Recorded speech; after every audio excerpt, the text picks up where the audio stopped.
Hola, ¿qué tal? El día de hoy vamos a ver cómo se utiliza un multímetro.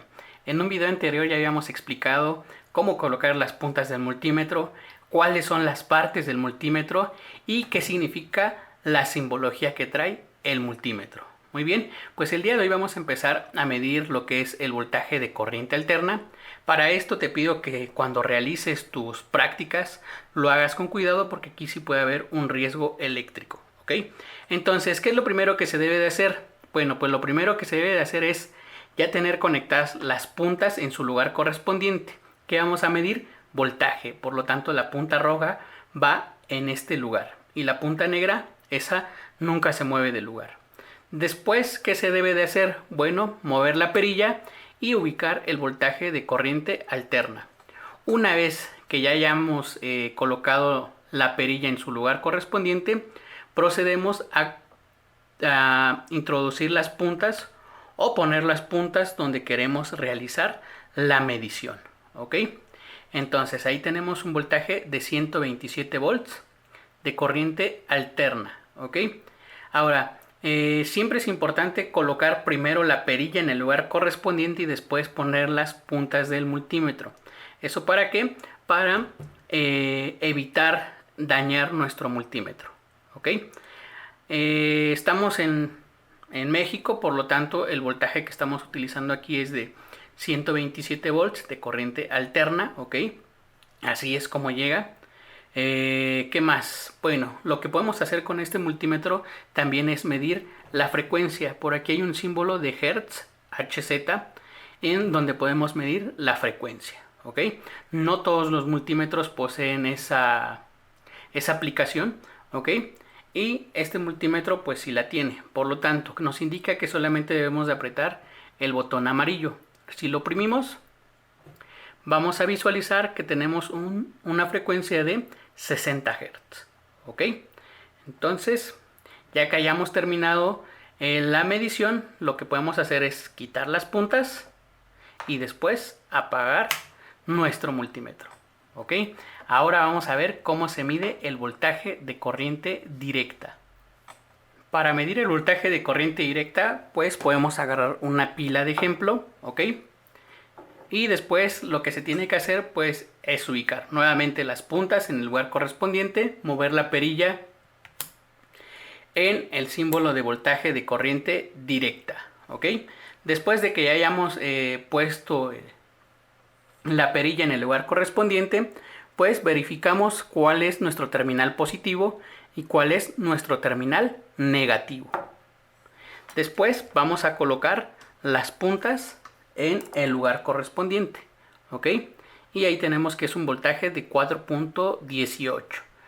¿Por qué tiene ese voltaje? Bueno, porque esta batería ya se utilizó antes y ya está descargada.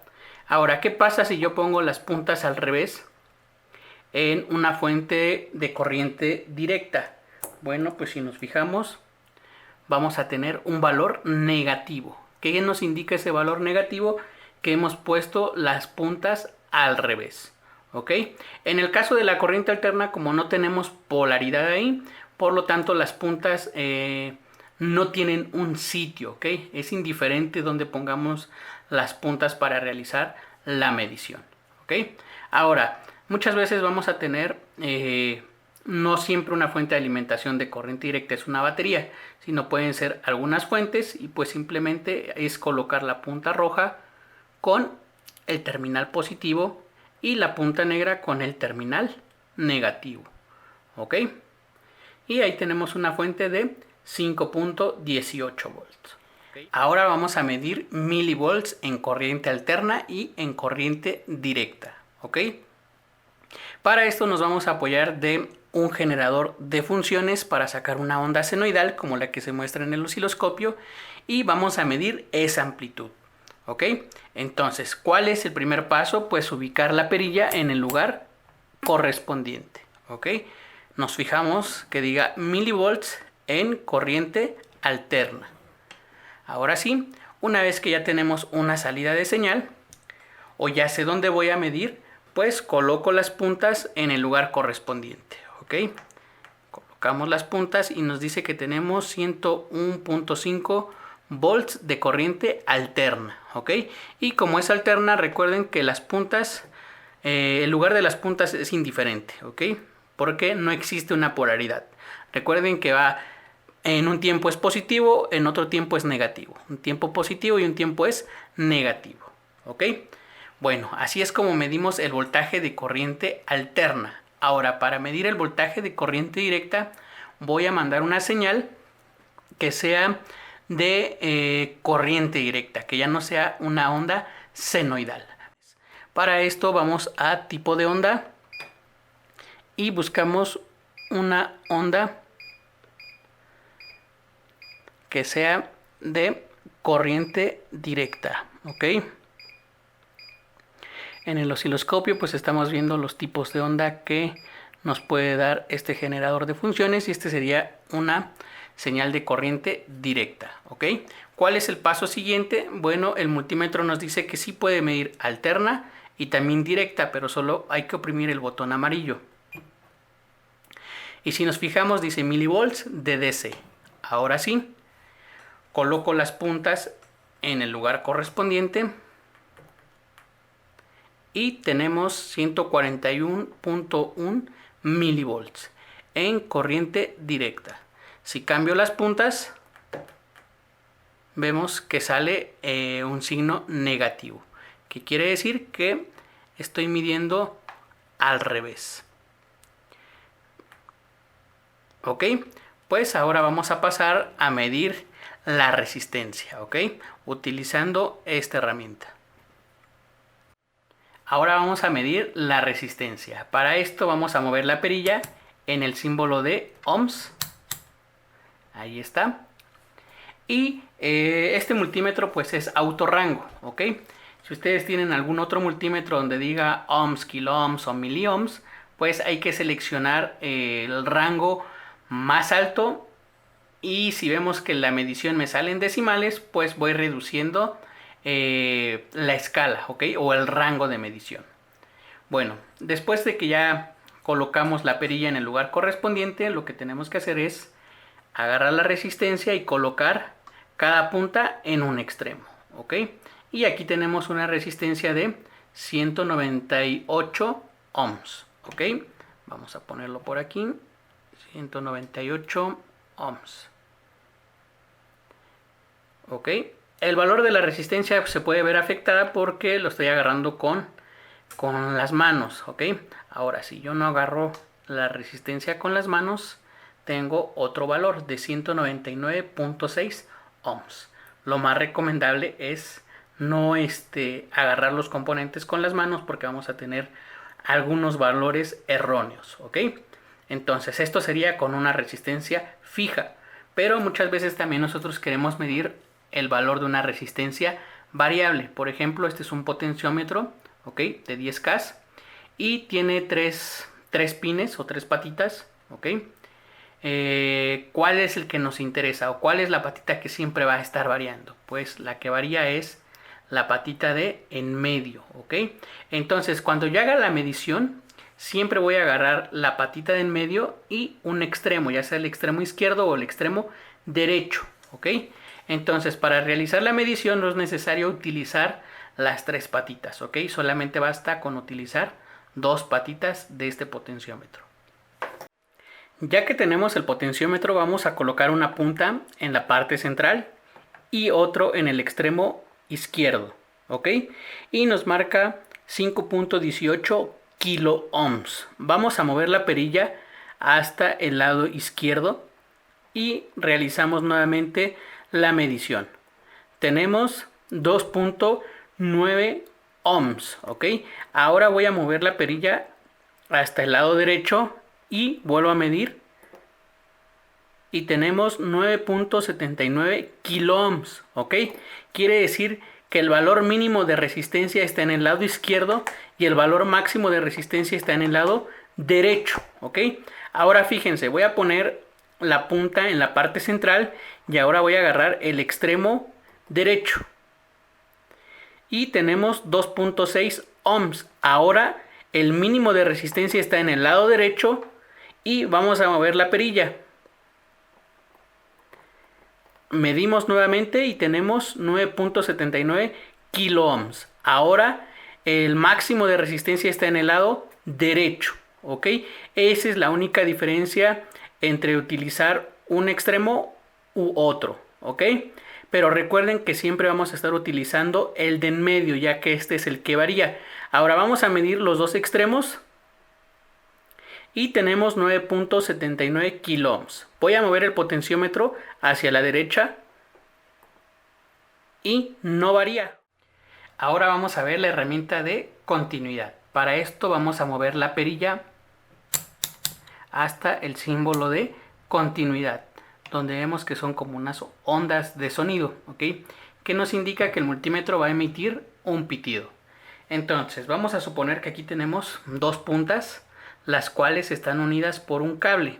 Si yo pongo las puntas del multímetro en cada uno de los extremos, escucho ese pitido que me indica que es de continuidad.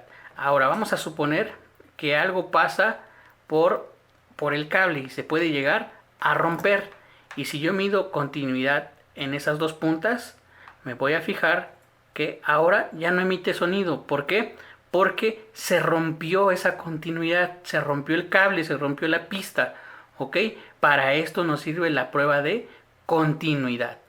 O también muchas veces nos interesa saber el tipo de pulsador con el que estamos trabajando. Por ejemplo, este es un pulsador, pero yo no sé si es un pulsador normalmente abierto o normalmente cerrado.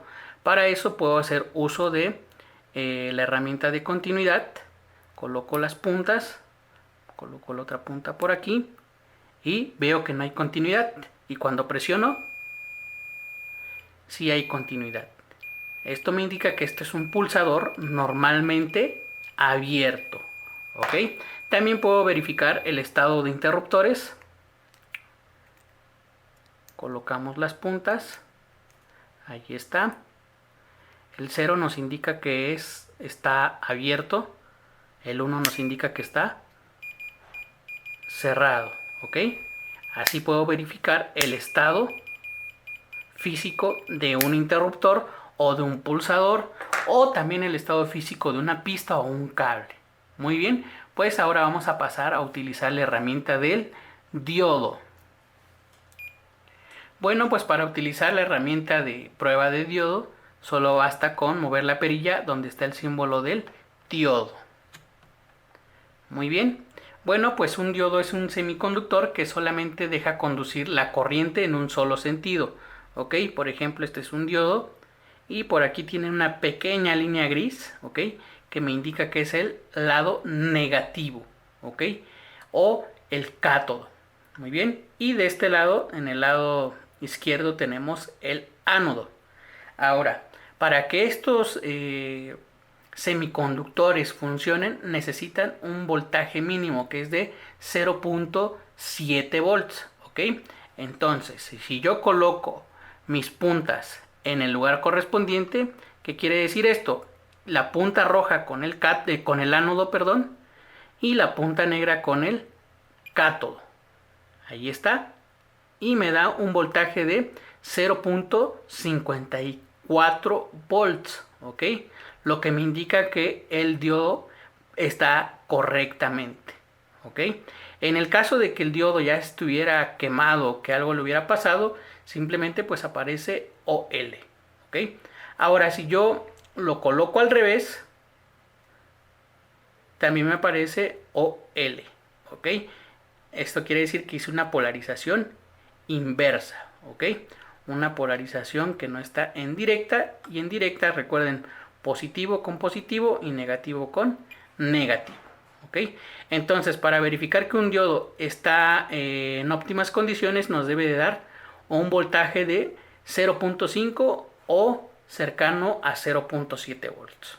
Muy bien, bueno, pues así se utiliza esta herramienta, es demasiado fácil, ¿ok? Ahora, para medir capacitores o para medir la capacitancia basta con ubicar el símbolo del capacitor, ¿ok? En este multímetro pues encuentro el diodo y el capacitor, pero me dice que para medir capacitancia debo de oprimir el botón amarillo, ¿ok? Y ahora sí, ya está en unidades de faradios. Después voy a ir por el capacitor y voy a colocar las puntas. Este es un capacitor de poliéster, por lo tanto no tiene polaridad, ¿ok? Entonces tenemos que es un capacitor de... Ahí nos está afectando la medición porque lo estamos agarrando con las manos. Vamos a dejar que solamente las puntas sean las que tengan el contacto. Y vemos que tenemos 464 nanofaradios, ¿ok? Ahora, yo puedo medir también el valor de un capacitor electrolítico, ¿ok? Este es un capacitor electrolítico. Para esto, en el capacitor electrolítico, recuerden, la franja blanca es el negativo. Entonces, colocamos las puntas en el lugar correspondiente.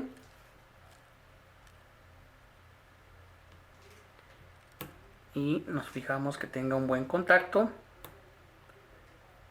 Ahí está. Y tenemos 1982 microfaradios. ¿Ok? Bueno, pues así es como se mide la capacitancia. ¿Ok? Tanto en electrolíticos, cerámicos o de poliéster. Esta es una herramienta fácil de utilizar. ¿Ok? Bueno, pues aquí vamos a llegar con el tutorial, ya que este multímetro ya se quedó sin fusible, por lo tanto ya no vamos a hacer la demostración de cómo medir corriente, ¿ok? Pero en otros próximos videos vamos a estar utilizando y armando circuitos donde nos vamos a medir la corriente y el voltaje.